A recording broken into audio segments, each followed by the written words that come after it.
Mandray hatrany ireo fitarainana samihafa mahakasika ny ady tany ny avy ao anivon'ny fikambanana Afariana Malagasy raha hoan'ny taona ity no resahana dia nahatratra 7.7 ny fitarainana voarainy teo anivon'izay Afariana Malagasy izay. Roa arivo latsaka eo izao ireo fitarainana izay voarainy vovona mpikambanana Afariana Malagasy.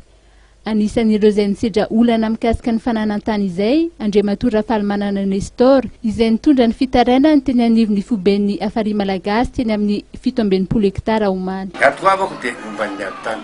Ka io ady-tany io dia tany mipetraka eo amin'ny firaisana fahadimy eo Ambatomaity. Fahadimy eo Ambatomaity.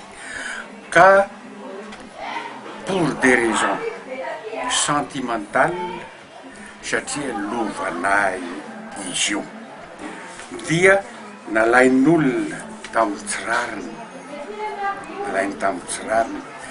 ka ireo olona ireo nakany tany io dia olona efa nividy tany tamin'ny bebena ihany naharo tany teo deuxième plan tany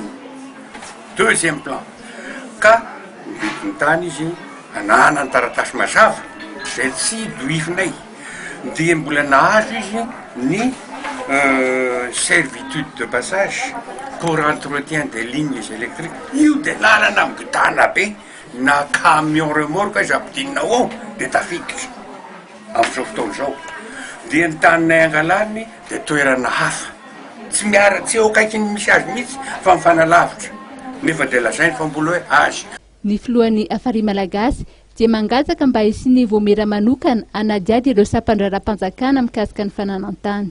Izay koa zany hatreto dia mangataka voamera manokana mihitsy maleo tena adiady fotony satria tena loza loatra ty fakana fibodona fananan'olona fibodona tambahoaka eto amin'ny tany sy ny firenena ity état de droit firenena nefany ao amin'ny alalan'ireo mpiasam-panjakana no ahafahana mangalatra ny tambahoaka ka zay zany amin'ny Afariana Malagasy dia tena tonga dia manao antsoavo mavesatra mihitsy hoe atombo io fa na dia adino amin'ny tomosy domaine io ary tokony avoaka listre ireo rehetra mampahovahoaka fa misy ao ny tena maro na mangalatra fananan'olona sy mahatonga fananan'olona voaboty fotsiny. No amafisiny fa zava-dehibe ho an'ny Malagasy ny asarobidiny asin'ny tanindrazana saingy misy hatrany ireo izay manao kolikoly avo lenta mba azahoana ny tanin'ny sasany.